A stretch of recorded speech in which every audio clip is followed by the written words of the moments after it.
जो आपला first unit होता तो mean median mode and your central tendency. Measures of central tendency हा आपला युनिट होता. ह्याच्यावरती आपण बरेचसे टॉपिक्स बघून झालेले आहेत. बरेचसे प्रॉब्लेम्स देखील सॉल्व्ह करून झालेले आहेत. ओके. एक फॉर्म्युले रिवाईज आणि कोणत्या-कोणत्या टाइपचे क्वेश्चन येतात हे आपण फक्त या ठिकाणी रिवाईज करूया. ओके. आता आपल्याला काय-काय सांगितलं होतं फर्स्ट बघा. तर फर्स्ट आपला होता की summation notations means what is mean by summation आपण बघितलं होतं. समेशन मीन्स व्हॉट तुम्हाला जितके काही नंबर्स दिलेले असतील त्यांची सिंपल आपण काय करत होतो addition means your your summation. Right? So that's why आपण समेशन काय केलं होतं, summation of X J is equal to आपण काय सांगितलं होतं की range of J is equal to 1 to N असेल तर काय होतं, तर x1, x2 up to xn आपण ह्या ठिकाणी हा समेशनचा हा फॉर्म्युला आपल्याला दिलेला होता. ओके. ह्या ठिकाणी आपण काय करत होतो x1, x2, x3 up to xn ह्या संपूर्ण क्वांटिटीचे ॲडिशन करत होतो. तो काय होता तुमचा समेशन होता. ओके. त्याच्यानंतर पुढे काय सुरू झालं होतं आपलं की averages or measures of central tendency. Okay. What is mean by averages? आता एव्हरेज मीन्स व्हॉट?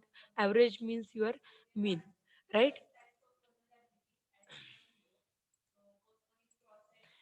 ओके.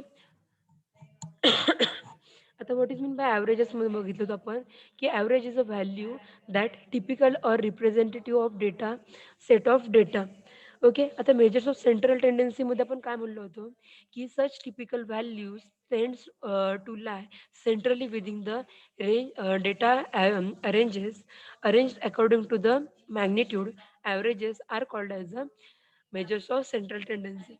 की त्याच्यामध्ये आपण काय-काय बघितलं होतं, की अरिथमेटिक मीन बघितलेलं होतं.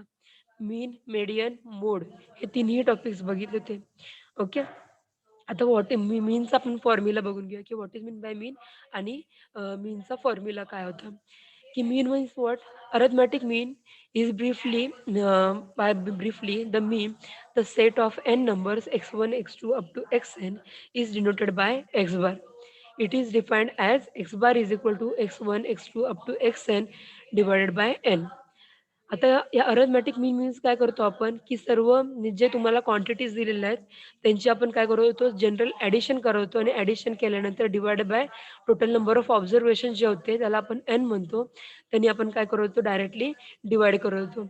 मीन्स युअर फॉर्म्युला इज काय होता summation of X divided by N. हा इन जनरल तुमचा फॉर्म्युला होता फॉर युअर अरिथमेटिक मीनसाठीचा. ओके. आता मीनमध्ये आपण 2-3 पार्ट्स बघितले होते, की जर तुमचा डेटा आहे, तो तुम्हाला फ्रिक्वेन्सीच्या फॉर्मॅटमध्ये दिलेला आहे का? त्याच्यानंतर ग्रुप फॉर्मॅटमध्ये दिलेला आहे का? की रॉ डेटा दिलेला आहे? ओके. किंवा कंटिन्युअस ग्रुप डेटा दिलेला आहे. ह्या टाइपचे जे काही क्वेशन्स होते ते सुद्धा आपण सॉल्व्ह करून बघितले होते. ओके.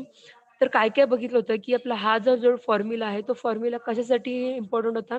तर तुमचा जर डेटा हा तुम्हाला raw data otherwise discrete frequency sequence तुम्हाला दिलेला असेल, तर त्या ठिकाणी तुम्हाला हा X bar is equal to summation of X divided by N हा फॉर्म्युला आहे, तो तुम्हाला नेसेसरी आहे.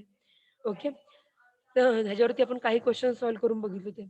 जर तुमचा डेटा हा जर वेटेड अरिथमेटिक मीन असेल किंवा तुम्हाला वेटेड डेटा दिलेला असेल, फ्रिक्वेन्सीच्या फॉर्मॅटमध्ये जर क्वेशन तुम्हाला विचारलेला असेल, तर त्या ठिकाणी आपण फॉर्म्युला कोणता यूज करत होतो, तर X bar is equal to summation of W into X divided by W. Means मग आपण काय करतो, ही डब्ल्यू काय आहे तुमची, where your W is frequency. Okay. How many times your data is repeated. त्याला आपण काय म्हणत होतो, तर डब्ल्यू ती फ्रिक्वेन्सी आपण त्यांनी मल्टिप्लाय करत होतो. ओके. तर this is for your weighted mean. किती वेळा तुम्हाला फ्रिक्वेन्सीच्या फॉर्मॅटमध्ये जर क्वेशन तुम्हाला फ्रिक्वेन्सी रिपीट झालेली आहे, असा जर डेटा मिळालेला असेल, तर तुमचा काय होता तो अरिथमेटिक मीन फाइंड करत होतो, की वेटेड अरिथमेटिक मीन. फॉर्म्युला होता X bar is equal to summation of W into X divided by summation of W. Okay. या ठिकाणी एक क्वेश्चन असं पण बघितलं होतं आपण या ठिकाणी, की एखादा डेटा तुम्हाला 5 टाईम्स रिपीट दिलेला आहे, 6 टाईम्स रिपीट दिलेला आहे आणि या ठिकाणी तो जितक्या टाईम्स रिपीट दिलेला आहे म्हणजे फॉर एक्झाम्पल या ठिकाणी आपण काय म्हणलो होतो, की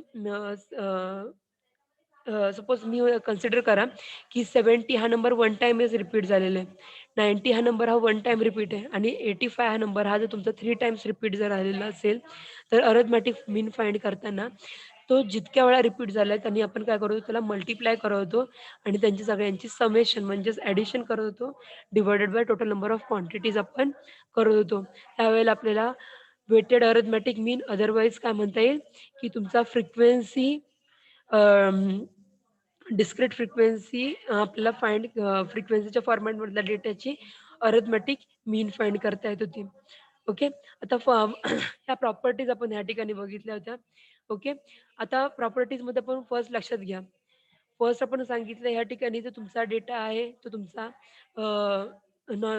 इज तुमचा डिस्क्रीट फॉर्मॅटमध्ये असेल तर तो फॉर्म्युला आपण बघितला होता एक्स बारचा. फ्रिक्वेन्सीच्या फॉर्मॅटमध्ये असेल तर हा एक फॉर्म्युला होता आपल्याला आणि पुढे आपल्याला दिलं होतं की जो तुमचा डेटा आहे जो ग्रुप फ्रिक्वेन्सीच्या फॉर्मॅटमध्ये असेल. ओके.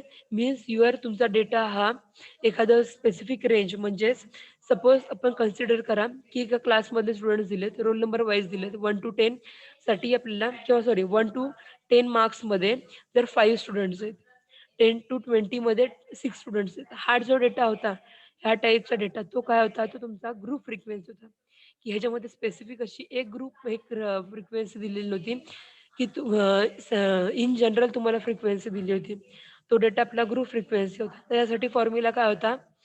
तर ह्या ठिकाणी आपल्याला तुमचा ए कन्सिडर करावा लागत होता. A means what? You are assumed mean. Okay. Formula होता X bar is equal to A plus summation of d divided by n. d means what? d means your deflection. आता डिफ्लेक्शन हा topic पण आपला झालेला आहे. Deflection about the mean, deflection about the median हे topics बघितलेले आहेत. पण for in consider of your D means what here? D is equal to X minus A means your तुमचा जो डेटा दिलेला असेल त्याच्यामधला एक्सचा आय जो आपण आहे, एक्स आय कसा फाइंड करतो या ठिकाणी आपण? तर समेशन फाइंड करतो, राइट? समेशन आपण केलेली होती, सॉरी त्यांचा आपण सेंटर पॉईंट फाइंड करतो, राइट? सेंटर पॉईंट जो आहे त्यांचा त्या ग्रुपचा तो तुमचा काय असतो? एक्स असतो, एक्स आय किंवा एक्स जे. ओके. तो मायनस काय करतो आपण? तर अझ्युम्ड जो डेटा तुम्ही अझ्युम्ड मीन फाइंड केलेला आहे किंवा तो अझ्युम्ड तुम्ही केलेला नंबर आहे तो त्याच्यामध्ये आपण काय करतो? सबस्ट्रॅक्ट करत होतो. ओके.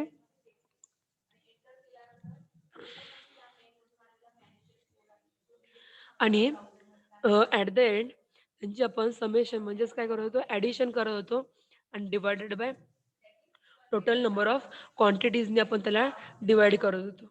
ओके. आणि अझ्युम मीन जो आहे तर त्याच्यामध्ये आपण ॲड करत होतो की त्यावेळेला आपल्याला त्याचा मीन होता. तो मीन आपल्याला फाइंड करता येत होता for your group frequency. Okay. फॉर्म्युले जरी सेम असले तरी पण प्रत्येक फॉर्म्युल्यामध्ये थोडाफार डिफरन्स आहे. ओके. तर फॉर युअर ग्रुप फ्रिक्वेन्सी आपल्याला हा डेटा मिळालेला होता. ओके. या ठिकाणी आपल्याला हा सुद्धा बघा अरिथमॅटिक मीन आपल्याला कम्प्यूट केलेला आहे ग्रुप डेटासाठीचा. पुढचा नेक्स्ट पॉइंट होता आपला median. Median, how we will find median? Median means what?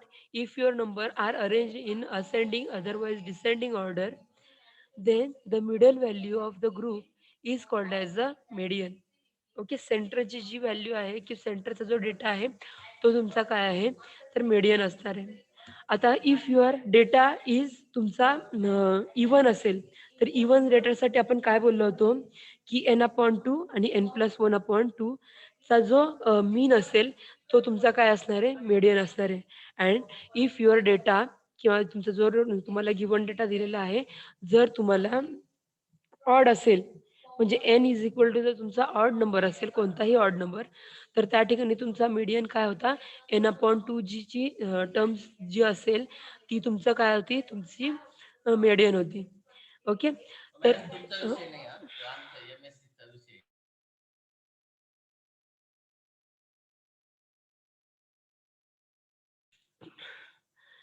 तर आपला जो डेटा आहे मीडियन, मीडियन मी आपल्याला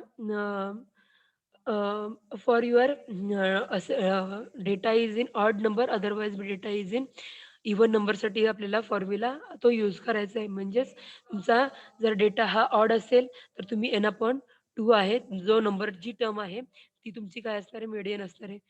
if your data is odd तर त्या ठिकाणी n/2 आणि n+1/2 जो टर्म आहे त्यांच्या दोघांची मीन काढायची आणि मीन काढून झाल्यानंतर जो डेटा असेल तो तुमचा काय असणार आहे? तर तो मीडियन असणार आहे. ओके. फॉर युअर रॉ डेटासाठी आपण हा पॉइंट बघून झाला. If your data is in group data किंवा जो तुम्हाला डेटा क्वेश्चनमध्ये दिलेला आहे, तो तुम्हाला जर ग्रुप डेटा दिलेला असेल, तर त्या ठिकाणी तुमची मीडियन कशी फाइंड करतो आपण? Sorry. Median is equal to L1 plus n in bracket n upon 2 minus summation of f divided by f median into c. हा आपला जो काय होता medianचा फॉर्म्युला मिळाला होता for your finding median by interpolation formula. Okay, किंवा interpolation टर्ममध्ये. मग ह्या ठिकाणी L1 काय होतं की लोअर क्लासची बाउंड्री होती.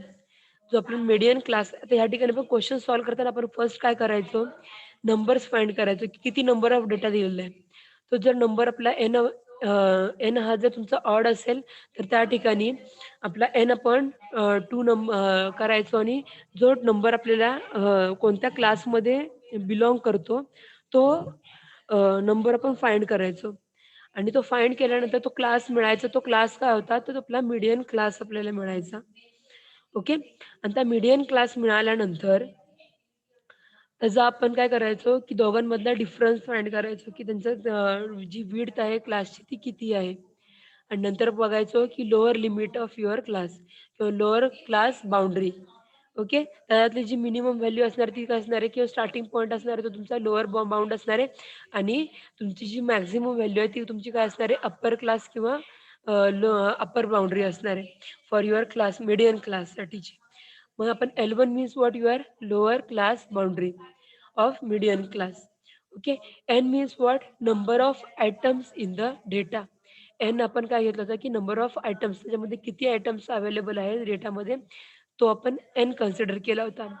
Summation of F means what काय असणार आहे, त्याची जी फ्रिक्वेन्सी आहे ऑल क्लासेसची, त्यांची ॲडिशन ही आपली काय असणार आहे, फ्रिक्वेन्सी असणार आहे.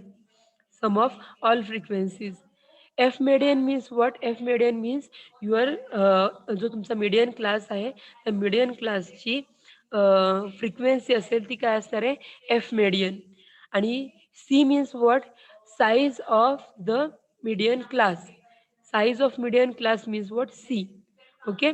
मीन्स त्यांची आपण जी आपण विड्थ चेक केली होती, साईज, ती काय असणार आहे तुमची, ह्या ठिकाणी त्याला आपण मल्टिप्लाय सीनी करायचं आहे. ओके. तर this is for your finding median. Okay. आता पुढचा पॉइंट बघितला, ओ शिट, एक मिनिट. पुढचा जर पॉइंट आपण बघितला होता, मोड बघितला होता. आता mode means what, mode is a set of numbers is the value which occur greatest frequency. म्हणजेच एखादा नंबर किती वेळा मॅक्झिममली रिपीट झालेला आहे, तो काय असणार आहे, तुमचा मोड असणार आहे. जो नंबर मॅक्झिमम टाइम्स रिपीट झालेला आहे, तो तुम्हाला मोड मिळणार आहे. ओके. आणि जर त्या ठिकाणी आपल्याला कॉमन मोड्स मिळालेले, म्हणजे 2-3 सेम नंबर ऑफ फ्रिक्वेन्सी आपल्याला रिपीट झालेले असतील, तर त्या ठिकाणी आपण काय करायचो, तर त्या ठिकाणी आपल्याला मोड फाइंड करण्यासाठी फॉर्म्युला होता, mode is equal to L1 plus in bracket delta 1 upon delta 1 plus delta 2 into C. Means your L1 is what, your lower class boundary. Okay. Delta means what, excess of modal frequency over frequency of next lower class. आणि delta 2 काय होतं, excess of modal frequency over frequency of next higher class. आणि C काय होता, as usual size of the model class. Okay. म्हणजे प्रत्येक क्लासची जी मोड आहे, सॉरी साईज आहे, ती आपण ह्या ठिकाणी बघितली होती. Okay. This is for your group data असेल, त्याच्यासाठी आपल्याला हा फॉर्म्युला यूज करायचा आहे. ओके. त्याच्यानंतर आपण बघितले होते, की इम्पेरियल रिलेशन बिटवीन मीन, मेडियन आणि मोड. आता आपल्याला जर सपोज मोड फाइंड करायचा असेल आणि आपल्याला एकही टर्म आपल्याला फाइंड होत असेल, म्हणजे जो तुमचा डेटा आहे, तो तुमचा रॉ डेटा तुम्हाला 2-3 नंबर्स हे तुम्हाला मॅक्सिमम टाइम्स रिपीट झालेले मिळत असतील, तर ते आपल्याला वरती जो दिलेला फॉर्म्युला आहे, तो जर अप्लाय करता जमत नसेल, किंवा किंवा अदर कोणताही फॉर्मिक आपल्याला प्रॉब्लेम असेल, तर आपण जो मोड आहे, तो तुम्ही तुमच्या डिफरंट ह्या फॉर्म्युल्यानुसार, म्हणजे मीन आणि मेडियनच्या फॉर्मॅटमध्ये सुद्धा फाइंड करू शकता. तर जो इम्पेरियल फॉर्म्युला आहे for unimodal frequency curve that the moderately skewed asymmetrical, we have to imperial relation. मीन्स आपण काय फॉर्म्युला सांगितलं होता, की mean minus mode is equal to 3 in bracket median, sorry, mean minus median. Okay. In other टर्ममध्ये जर तुम्ही मोड find करायला गेलात तर काय होणार आहे, मोड इज इक्वल टू आपण ह्या वरचे क्वेश्चन्स बघितले त्याच्यामध्ये फॉर्म्युला कोणता यूज केला होता की mode is equal to mean minus 3 in bracket mean minus median. हा फॉर्म्युला आपण या ठिकाणी इम्पेरियल रिलेशन आहे ते आपण या ठिकाणी बघितलं होतं. ओके. पुढे आपल्याला दिलेलं आहे geometrical mean.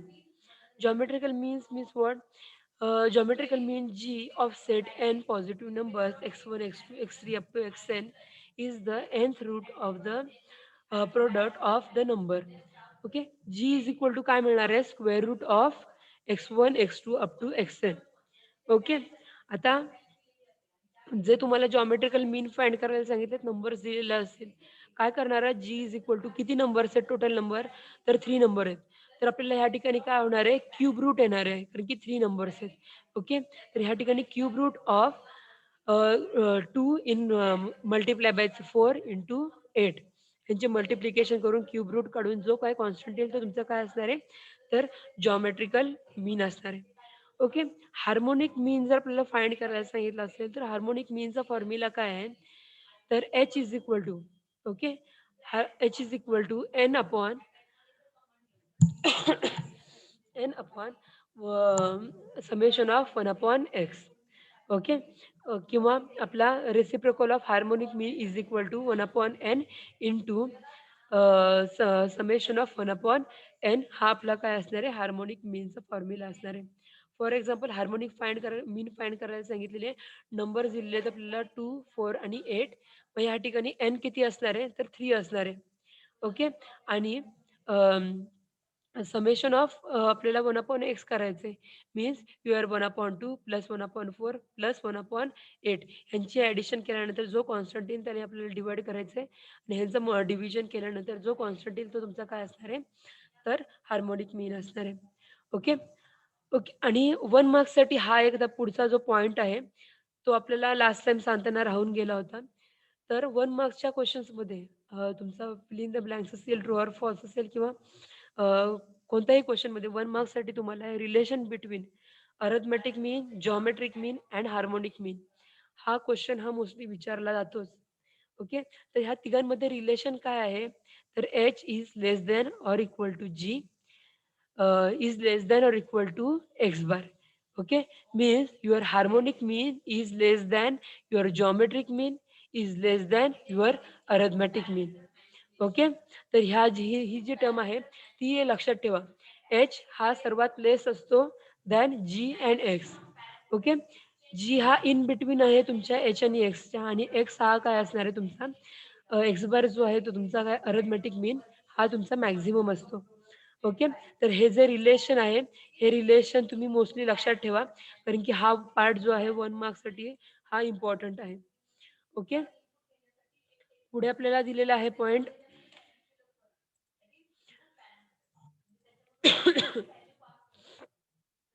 the rooted mean square. Okay, RMS or quadratic mean. काय दिलेला आहे formula, quadratic mean means square root of your arithmetic mean square. Okay. Arithmetic mean आहे त्याचा जो स्क्वेअर आहे तो तुमचा काय असणार आहे, क्वाड्रेटिक मीन. ओके. फॉर्म्युला काय आहे, R M S is equal to square root of X bar square. Okay. Means your is equal to काय मिळणार आहे, square root of summation of X square divided by N. हा आपल्याला काय दिलेला आहे, रूट मीन स्क्वेअरचा फॉर्म्युला दिलेला आहे. ओके. आता आर एम एसचा आपल्याला एक क्वेश्चन पुढे सॉल्व्ह करून दिलेला आहे की 1 2 3 4 सॉरी 1 3 5 4 5 अँड 7 हे आपल्याला रॉ डेटा दिलेला आहे आणि आपल्याला आर एम एस फाइंड करायचं आहे, रूट मीन स्क्वेअर. ओके. काय येणार आहे फॉर्म्युल्यानुसार की square root of 1 square plus 3 square plus 4 square plus 5 square plus 7 square upon total number of quantities means your 5. Okay. Is equal to किती मिळाले आपल्याला, 4.47 आपल्याला ही व्हॅल्यू मिळालेली आहे. ओके. आता हे सर्व पॉईंट झालेले आपले मीन, मेडियन आणि मोडवरती. ओके. हार्मोनिक मीन बघून झालेलं आहे, जॉमेट्रिकल मीन बघून झालेलं आहे आणि अरिथमॅटिक मीन सुद्धा आपलं बघून झालेलं आहे. ओके. पुढचा पार्ट होता आपला क्वार्टाईल और डेसाइल अँड पर्सेंटाईल. आता आपण क्वार्टाईल मीन्स काय बघितलं होतं, की क्वार्टाईल आपल्याला क्वार्टाईलमध्ये आपण 2 पॉइंट्स बघितले होते, की लोअर क्वार्टाईल आणि अप्पर क्वार्टाईल. ओके. आता लोअर क्वार्टाईल आणि अप्पर क्वार्टाईलमध्ये आपण काय-काय पॉइंट्स बघितले होते, की लोअर क्वार्टाईल मीन्स जो तुमचा मीडियन मिळतो आपल्याला डेटा जो डेटा दिलेला आहे त्याचा मीडियनचा आपण परत काय करतो, की एक सेंट्रल पॉइंट फाइंड करतो, की त्याच्यानुसार आपण आपले जे डेटा आहेत ते आपण डिफरन्शिएट करतो किंवा सेपरेट करतो. ओके.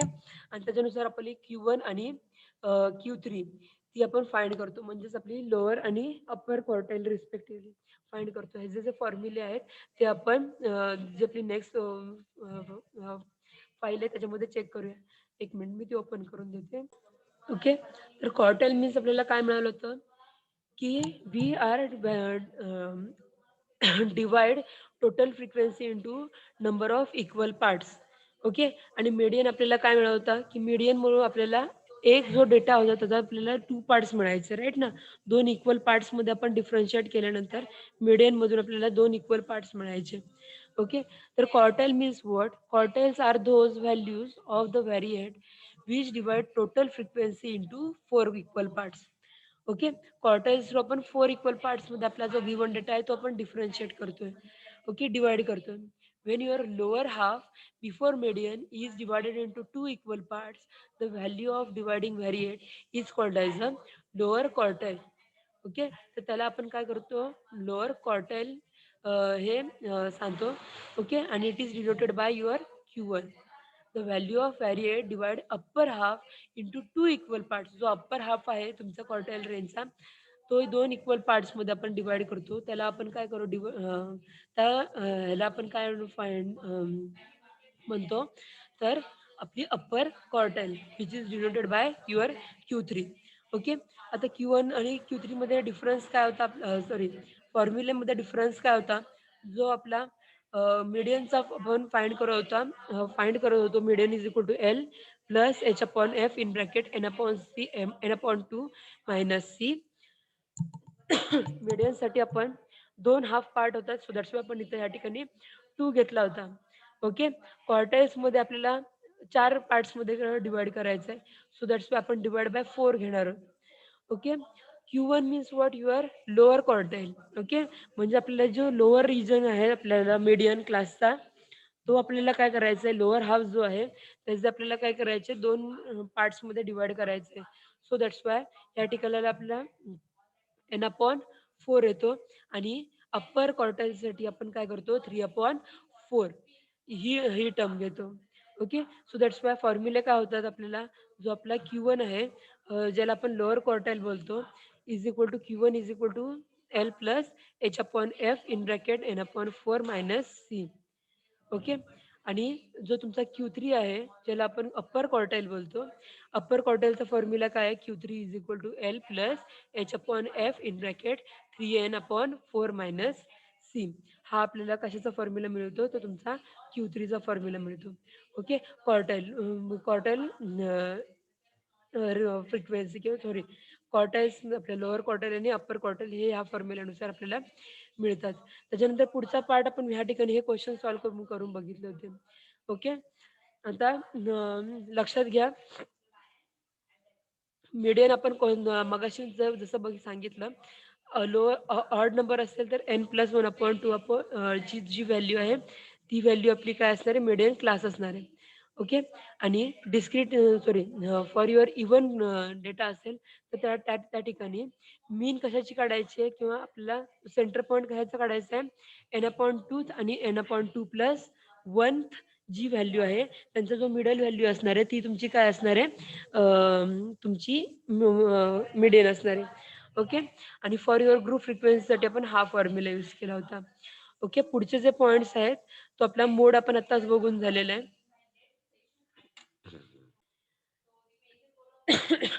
तर नेक्स्ट पॉइंट आपला क्वार्टाईल डेव्हिएशन्स बघितलं तर quartile deviations means what difference between upper quartile आणि लोअर क्वार्टाईल मधला डिफरन्स.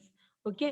Q3 मायनस Q1 ह्याला आपण काय बोलतो inter quartile range and half of it means what 1/2 Q3 minus Q1 is called as a semi interquartile range. हा question सुद्धा तुम्हाला 1 मार्क्ससाठी mostly विचारला जाऊ शकतो. ओके, तर क्वार्टाईल डेव्हिएशनचा फॉर्म्युला काय होतो आपल्याला, तर 1/2 in bracket Q3 minus Q1. Okay, आणि कोएफिशियंट ऑफ क्वार्टाईल डेव्हिएशन काय होतं आपल्याला, Q3 minus Q1 upon Q3 plus Q1. Okay, तर हे जे फॉर्म्युले आहेत ते लक्षात ठेवा. ओके, त्याच्यानंतर पुढचे पॉईंट्स बघितले होते आपण मेजर्स ऑफ डिस्पर्शन्समध्ये. आपला जो सेकंड आपला चॅप्टर आहे तो आपण स्टार्ट केला होता, की measures of central dispersions means what. ह्याच्यामध्ये आपल्याला 3 टाइप्स होते मेजर्स ऑफ सेंट्रल डिस्पर्शनचे. फर्स्ट वन होता रेंज, सेकंड होता क्वार्टाईल डेव्हिएशन, की ह्याला आपण क्यूडी बोलतो, आणि नंतर बघितलं होता की मीन डेव्हिएशन QMD, आणि लास्ट वन बघितलं होता स्टँडर्ड डेव्हिएशन SD. आता mean deviation about the mean आणि mean deviation about the median हे दोन टॉपिक्स बघितले होते. Okay, mean deviation means what, की if your n values x1 x2 up to xn have arithmetic mean of x bar, then your x1 minus x bar, x2 minus x bar, x3 minus x bar up to xn minus x bar are called as the deviation. Okay, जो आपण आता मगाशीच topic discuss केला होता, की deviation is what, की तुमचा जो अरिथमेटिक मीन आहे तो आपण आपल्या एन व्हॅल्यूज ज्या आहेत त्याच्यामधून आपण काय करतो, सबस्ट्रॅक्ट करतो, त्याला आपण काय म्हणतो, डेव्हिएशन. ओके, डेव्हिएशनचा फॉर्म्युला आपल्याला काय मिळाला होता, तर summation of X J minus x bar. Okay, D is equal to summation of X J minus x bar आपल्याला डेव्हिएशनचा फॉर्म्युला भेटला होता. ओके, आता मीन डेव्हिएशन अबाउट मीन डेव्हिएशनचा फॉर्म्युला काय मिळाला आहे, तर MD is equal to 1/n summation of in bracket sorry in mod X I minus x bar. Okay, हा काय आहे तुमचा मीन डेव्हिएशनचा फॉर्म्युला आहे. ओके, तर mean deviation about the mean find करत असाल तर त्या ठिकाणी आपण काय करतो, तर एक्स बार डिवाइड सबस्ट्रॅक्ट करतो. Mean deviation about the median find करत असाल तर आपल्याला मीडियन त्या ग्रुपची किंवा त्या व्हॅल्यूची आपल्याला सबस्ट्रॅक्ट करावी लागणार आहे. बाकी फॉर्म्युला आहे तो ॲज इट इज सेम असणार आहे. If your mean deviation for the discrete frequency असेल, डिस्क्रीट फ्रिक्वेन्सीसाठी या ठिकाणी आपल्याला फ्रिक्वेन्सी इंट्रोड्यूस करावी लागणार आहे. सो दॅट्स आपल्याला मीन डेव्हिएशन अबाउट द मीन का फॉर्म्युला मिळतो आपल्याला, summation of FI mode of XI minus x bar divided by summation of FI. Okay, and mean deviation about the median is equal to मिळतो summation of Fi in mode of xi minus m divided by summation of Fi. तर हा आपल्याला मीडियनचा formula मिळतो. नंतर आपल्याला step deviation बघितलं होतं. Step deviation means what, step deviation about the median is equal to A plus H in bracket summation of Fi into Ui divided by summation of Fi. Okay, तर हे सर्व आपण points आपल्या मीन डेव्हिएशनमध्ये बघितलेले होते. Okay, जर ग्रुप डेटा असेल, group डेटासाठी सुद्धा आपल्याला हाच सेम फॉर्म्युला होता. फक्त ग्रुप डेटामध्ये आपल्याला जो तुमचा सेंट्रल जी मिडल व्हॅल्यू आहे ती आपल्याला फाइंड करावी लागत होती. म्हणजेच आपल्याला जो ग्रुप डेटा असेल त्यांची जी मिडल व्हॅल्यू आहे ती तुमची काय असायची, तर एक्स आहे किंवा एक्स जो आहे तो तुमचा असायचा. तर आपल्याला mean deviation about the mean for your group frequency हा फॉर्म्युला मिळतोय.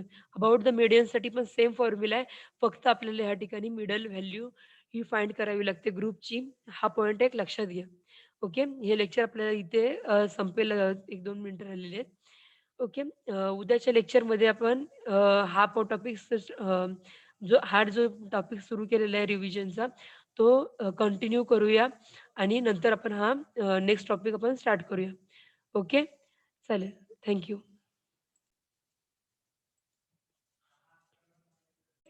Hello everyone. In last lecture, we will revise some topics in unit number first. Okay. त्याच्यामध्ये आपले जे बाकीचे पॉइंट्स राहिलेले आहेत ते आपण स्टार्ट करूया. ओके, मेजर्स ऑफ डिस्पर्शन पर्यंत आपण रिवाइज करून झालेलं आहे. आता पुढचा पॉइंट आपण बघूया, की मेजर्स ऑफ डिस्पर्शन मध्ये आपण मीन डेव्हिएशन कालपर्यंत बघितलेलं. ओके, तर मीन डेव्हिएशन मीन्स व्हॉट, आणि त्याचे फॉर्म्युलीज काय होते ते, आणि कोणते फॉर्म्युलीज कोणत्या वेळेला तुम्हाला यूज करायचे. म्हणजे जो जो तुमचा डेटा दिलेला असेल तो जर रॉ डेटा दिलेला असेल, डिस्क्रीट फ्रिक्वेन्सी असेल किंवा तुमचा ग्रुप फ्रिक्वेन्सी असेल, ह्या सर्व ज्या तुमच्या जे डेटा आहे तुमच्या गिव्हनमध्ये दिलेल्या, त्याच्यानुसार आपण काय करतो, तुमचे सर्व डेटा आपण मीन डेव्हिएशन फाइंड करतो. Okay. Mean deviation about the mean आणि mean deviation about the median, हे दोन्ही टॉपिक्स आपण काल बघितलेले होते. ओके. त्याच्यावरती काही सॉल्व एक्झाम्पल्स होते, ते पण आपण एकदा रिवाईज करून घेऊया आणि नंतर आपण सेकंड युनिट आपण उद्या उद्या वगैरे किंवा जेव्हा संपेल तेव्हा आपण सेकंड युनिट स्टार्ट करून देऊया. ओके. आता मीन डेव्हिएशन अबाउट द मीन, सहसा आपल्याला सपोज रॉ डेटा जर तुम्हाला गिव्हनमध्ये दिलेला असेल, रॉ डेटा दिलेला आहे आणि तुम्हाला मीन डेव्हिएशन फाइंड करायला सांगितलेलं असेल, तर त्या ठिकाणी आपण कोणता फॉर्म्युला यूज करतो? रॉ डेटासाठी आपण mean deviation about the mean is equal to summation of mod of X I minus x bar divided by N, हा फॉर्म्युला यूज करतो. If frequency introduce in this, म्हणजेच काय असणार आहे की डिस्क्रीट फ्रिक्वेन्सी डिस्ट्रीब्युशन, राईट. जर ह्या raw डेटामध्ये जर तुम्हाला रॉ डेटासोबत त्याची फ्रिक्वेन्सी पण तुम्हाला दिलेली असेल की किती टाइम्स कोणता डेटा रिपीट आहे किंवा काय, तर त्या टाईपच्या डेटासाठी आपल्याला कोणता फॉर्म्युला यूज करावा लागणार आहे? तर mean deviation about the mean is equal to summation of F I mod of D I divided by N. D म्हणजेच काय असणार आहे? Deviation, right. Deviation in your given data, म्हणजेच X I minus x bar. Okay. जर मीन काढत असाल तर एक्स बार मायनस करावं लागेल. जर मीडियन फाइंड करायला सांगितलं असेल, म्हणजेच मीन डेव्हिएशन अबाउट द मीडियन, तर त्या ठिकाणी तुम्हाला मीडियन ही यूज करावी लागेल. ओके. तर हे आपले टॉपिक्स होते आणि त्याच्यानंतर पण बघितला होता की what is mean by step deviation आणि स्टेप डेव्हिएशनचा फॉर्म्युला काय. Step deviation is equal to काय सांगतो, mean deviation about the mean is equal to A plus H in bracket summation of F I into U I divided by summation of F I, where your U I is equal to X I minus A divided by H.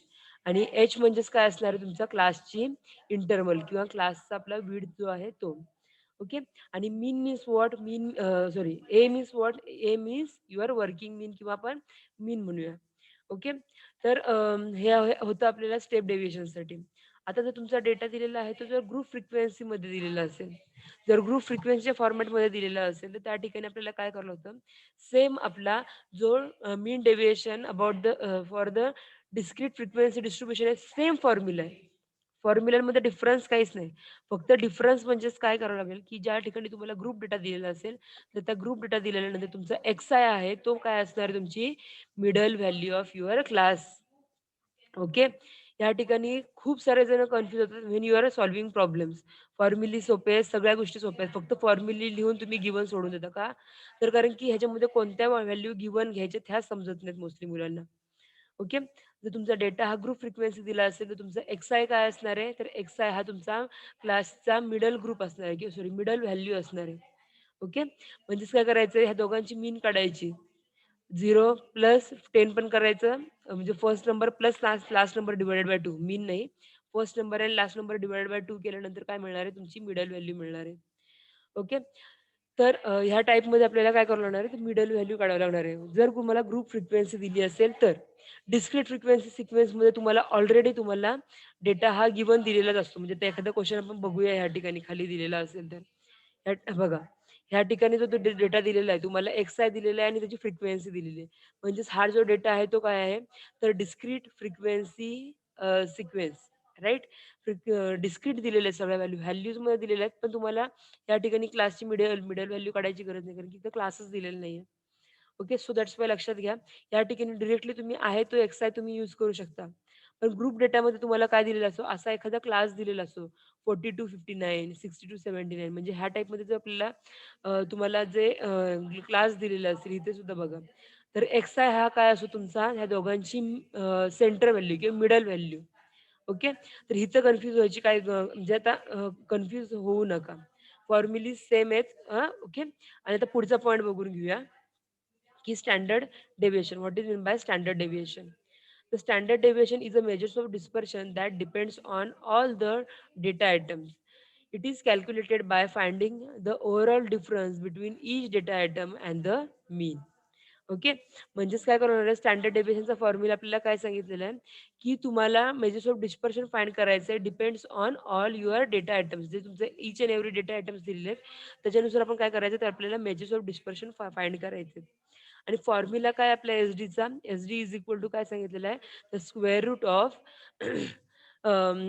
Square root of X I minus x bar square plus x2 minus x bar square up to xn minus x bar square divided by n means what, summation of your xi minus x bar bracket square divided by n. Okay, आता ह्या ठिकाणी पण बघून घ्या. जर तुम्हाला data हा raw data दिलेला असेल, रॉ डेटा म्हणजेच कसा असेल की तुम्हाला रँडम नंबर दिले आणि स्टँडर्ड डेव्हिएशन फाइंड करायला सांगितलंय.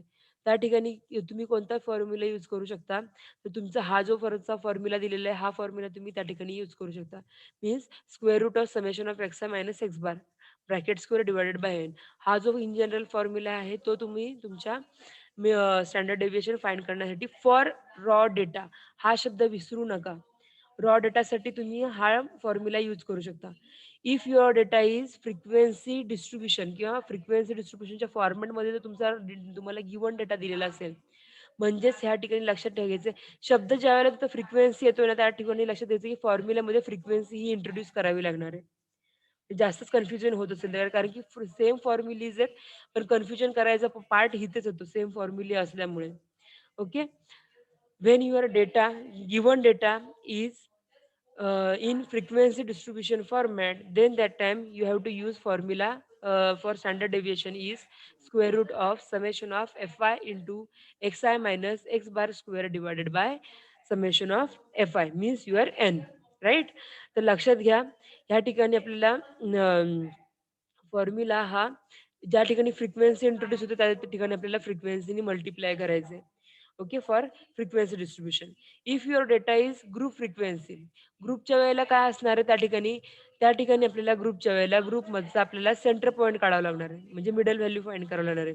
आणि ती मिडल व्हॅल्यू काय असणार आहे, तर तुमचा एक्स आय असणार आहे, राईट. फॉर्म्युला आपला आहे तोच राहणार. ओके, त्याच्यानंतर ह्यातला तुम्ही कोणताही फॉर्म्युला यूज केला तरीही आपल्याला चालणार आहे. हे सगळं एकमेकांचेच तुम्हाला सिम्प्लिफाईड फॉर्मॅट आहे. तुम्हाला ह्यातला कोणता यूज करायचा आहे, तुम्हाला कम्फर्टेबल वाटत असेल, तो तुम्ही यूज केला तरीही चालेल. कारण की आपल्याला हे सगळे जे स्टँडर्ड डेव्हिएशनचे क्वेश्चन आहेत, ते 2-2, 3-3 वेनी तुम्हाला सॉल्व्ह करून दाखवलेले आहेत. ओके, त्यातला कोणताही वे तुम्हाला एक फॉर्म्युला तुम्ही व्यवस्थित करून ठेवा. त्याच फॉर्म्युल्यानुसार जरी सॉल्व्ह केले तरीही चालणार आहेत. ओके, कारण की हे सर्व फॉर्म्युलीज जे दिलेले आहेत, हे फॉर युअर स्टँडर्ड डेव्हिएशनच दिलेले आहेत. फक्त लक्षात ठेवायचं आहे, की तुम्हाला क्वेश्चनमध्ये डेटा कोणत्या फॉर्मॅटमध्ये मिळालेला आहे. डेटा एकदा कळाला आपल्याला, की कोणत्या फॉर्मॅटमध्ये आहे, की त्यावेळेला त्या ठिकाणी तो तुमचा फॉर्म्युला तुम्ही तिथे यूज करू शकता. ओके. सॉरी. पुढचा पॉइंट आपल्याला दिलेला आहे, coefficient of standard deviation. Okay, formula काय आहे कोएफिशियंट ऑफ स्टँडर्ड डेव्हिएशनचा, standard deviation divided by mean. Okay, standard deviation divided by mean कराल तर त्यावेळेला तुम्हाला कोएफिशियंट ऑफ स्टँडर्ड डेव्हिएशन हा मिळणार आहे. ओके, ह्या ठिकाणी आपल्याला स्टेप्स दिल्या आहेत. आता ह्या स्टेप्स आपल्या बघून झालेल्या आहेत. काय काय आपण फर्स्ट करतो स्टँडर्ड डेव्हिएशन फाइंड करण्यासाठी, फर्स्ट वी आर कॅल्क्युलेटिंग मीन. त्याच्यानंतर काय करतो, subtract mean from your observation, each and every observation, ज्याला आपण डेव्हिएशन बोलतो. सिंपल डेव्हिएशन म्हणजे आपण आतापर्यंत मग अशी बघत होतो, तर ते डेव्हिएशन. ओके, आणि ते डेव्हिएशन फाइंड करून झाल्यानंतर त्याच्यानंतर पुढची टर्म काय करणार आहे, की स्क्वेअर करावं लागणार आहे त्या डेव्हिएशनचा स्क्वेअर. आणि त्याच्यानंतर सर्वांची समेशन करायचे, म्हणजेच ॲडिशन ऑफ युअर डेव्हिएशन. आणि नंतर फायनली तुमचा जो डेव्हिएशन मिळालेला आहे, सॉरी, स्क्वेअर्स केलेले आहेत, त्या स्क्वेअरला डिवायडेड बाय एन म्हणजे समेशन ऑफ युअर फ्रिक्वेन्सीनी तुम्हाला काय करायचंय, डिवाइड करायचंय. ओके, मग त्यावेळेला आपल्याला काय मिळणार, आणि स्क्वेअर रूट आणि लास्ट स्टेप असणार आहे, की square root of all this quantity जी मिळेल ती काय असणार आहे, तुमची स्टँडर्ड डेव्हिएशन असणार आहे. ओके, आता पुढचा पॉईंट बघितला तर आपण variance. What is mean by variance, the square of standard deviation is called as a variance. आता व्हॅरियन्स म्हणजेच काय, आपला फॉर्म्युला मिळाला, variance is equal to standard deviation square. Okay, 1 मार्क्ससाठी तुम्हाला फिल इन द ब्लँक्सला वगैरे क्वेश्चन विचारला जाऊ शकतो. ओके, त्याच्यानंतर आता इथे आपल्याला फॉर्म्युला दिलेत व्हॅरियन्सचे. सेम फॉर्म्युला आहे आपल्याला स्टँडर्ड डेव्हिएशनचा, फक्त काय केलेला आहे, स्क्वेअर केलेला आहे. म्हणजेच काय, या ठिकाणी होणार आहे, स्क्वेअर रूट हे रिमूव्ह होणार आहे, राईट. ज्यावेळेला तुम्ही स्टँडर्ड डेव्हिएशनचा स्क्वेअर करताय, तर त्यावेळेला काय होणार आहे, ओन्ली स्क्वेअर रूट जे आहे ते रिमूव्ह होणार आहे, बाकीचा डेटा आहे तोच राहणार आहे. ओके, फॉर्म्युलामध्ये. ह्याच्यामध्ये जास्त असा काही डिफरन्स नसणार आहे, नसणार आहे. Okay, okay. म्हणजेच आपल्याला फॉर रॉ डेटाचा फॉर्म्युला बघा. आपला स्टँडर्ड डेव्हिएशनचा फॉर्म्युला काय होता? हाच सेम फॉर्म्युला आहे, पण ह्याला काय आहे? स्क्वेअर रूट आहे. ओके. त्याच्यानंतर फ्रिक्वेन्सी डिस्ट्रिब्युशनचा फॉर्म्युला बघा. हाच सेम फॉर्म्युला आहे, फक्त स्क्वेअर रूट आहे. ओके. तर हा लक्षात घ्या, variance is equal to what? Square of your standard deviation. पुढे आपल्याला दिलेलं आहे कोएफिशियंट ऑफ व्हेरिएशन. आता coefficient of variation is equal to काय मिळालं आपल्याला? Sigma divided by x bar into your 100, sorry your 100 नाही, okay, multiply by 100. Okay, means your coefficient of variation means what? It is a statistic for the measuring the dispersion of data. Okay. आणि coefficient of व्हॅरियन्सचा formula आपल्याला मिळालेला आहे की sigma upon x bar into 100. Okay. त्याच्यानंतर आपण हे खाली खाली क्वेश्चन सॉल्व्ह करून बघितले होते ह्याच्यावरचे. आता ह्या ठिकाणी बघा, स्टँडर्ड डेव्हिएशन फाइंड करायला सांगितलेलं आहे आणि आपल्याला रॉ डेटा दिलेला आहे. रॉ डेटानुसार आपण काय केलंय? फॉर्म्युला जस्ट पुट केलेला आहे आणि सिंपल आपण कॅल्क्युलेशन्स करून घेतलेले आहेत. ओके. हे आपले each and every lectures question solve करून झालेले आहेत. प्रिव्हियस व्हिडिओज रेफर करा. फक्त मी एकदा रिवाईज करते हे टॉपिक्स. ओके. हा जो डेटा दिलेला आहे, हा डेटा मिळताना कोणत्या फॉर्मॅटमध्ये आहे? तर डिस्क्रीट फ्रिक्वेन्सीच्या फॉर्मॅटमध्ये. म्हणजेच काय आहे, की तुम्हाला सांगताना बघा काय सांगितलेलं आहे. ओन्ली एक्स दिलेला आहे आणि फ्रिक्वेन्सी दिली. Number of students he frequency असणार आहे आणि विकली एक्सपेंडिचर्स हे काय आहे? तुमचा एक्स असणार आहे. मीन्स तुम्हाला एक्स आणि एफच्या फॉर्मॅटमध्ये जो डेटा दिलेला आहे तो काय असणार आहे? Discrete frequency sequence. ओके. त्याच्यानंतर ह्या ठिकाणी आपल्याला पुढे एक फॉर्म्युला द्या. हा सुद्धा काय असणार आहे? Discrete frequency sequence. मी तुम्हाला डेटा कसा ओळखायचा आहे हेच फक्त ह्या ठिकाणी सांगते. आता ह्या ठिकाणी जो तुम्हाला डेटा दिलेला आहे तो कसा दिलेला आहे? क्लास इंटरव्हल्स दिलेले आहेत. 0 to 10, 10 to 20, 20 to 30. म्हणजेच काय केलं आहे? एक ग्रुपच्या फॉर्मॅटमध्ये दिलेला आहे. म्हणजे हा डेटा कोणता असणार आहे? तर group frequency distribution. Okay. Group पण आहे, फ्रिक्वेन्सी पण आहे. म्हणजेच काय असणार आहे? ग्रुप फ्रिक्वेन्सी डिस्ट्रिब्युशनच्या फॉर्मॅटमध्ये. म्हणजे ह्या ठिकाणी आपल्याला फ्रिक्वेन्सी इंट्रोड्यूस करायची आहे आणि तुमचा एक्स-आय काय असणार आहे? एक्स-आय मीन्स युअर एक middle value of your class interval. Okay. या ठिकाणी बघून घ्या वाटल्यास. क्लास इंटरव्हल आहे तो घेतलेला आहे आणि middle value of your class interval ही जी व्हॅल्यू क्लासची मिडल व्हॅल्यू काढले ती तुमची एक्स-आय मिळालेली आहे. नंतर काय केली आहे? फ्रिक्वेन्सी आपल्याला जी मिळाली आहे तीच घेतलेली आहे आणि पुढच्या स्टेप्स आपण ॲज इट इज म्हणजे ॲज पर युअर फॉर्म्युला ज्या लागतायत त्या आपण ह्या ठिकाणी परफॉर्म केलेल्या आहेत. This is for your standard deviation आणि मीन सॉरी व्हॅरियन्स. ओके. तर हे क्वेश्चन्स आपल्याला व्हॅरियन्सवरती आहेत. ह्या ठिकाणी सुद्धा बघा. हा डेटा देताना कसला दिलेला आहे? तर डिस्क्रीट फ्रिक्वेन्सी डिस्ट्रिब्युशन. ह्या ठिकाणी क्वेश्चन एक्झाम्पल नंबर दिलेला आहे 1.16.9. हा जो एक्झाम्पल आहे तो कोणता आहे? तुमचा ग्रुप फ्रिक्वेन्सी डिस्ट्रिब्युशन दिलेला आहे. ओके. त्याच्यानंतर ह्या ठिकाणी फॉर्म्युला ह्यांनी हा यूज केलेला आहे. पण आपल्याला जो तुम्हाला यूज करायचा आहे तो सुद्धा यूज केलाच, तरीही काही आन्सरवरती डिफरन्स हा होणार नाहीये. ओके. स्टँडर्ड डेव्हिएशन फाइंड करायचं असेल किंवा व्हॅरियन्स फाइंड करायचं असेल तर. ओके. त्याच्यानंतर अजून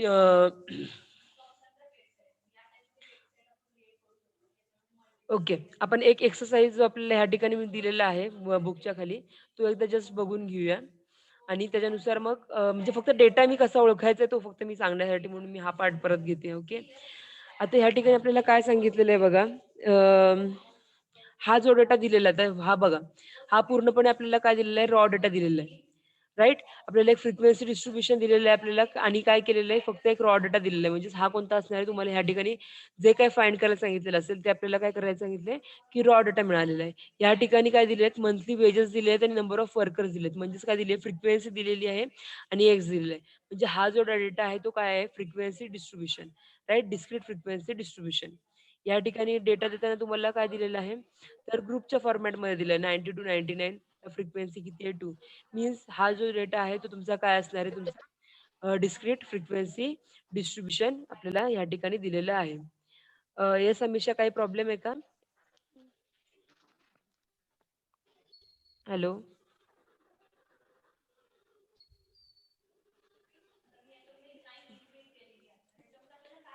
ओके. गुड.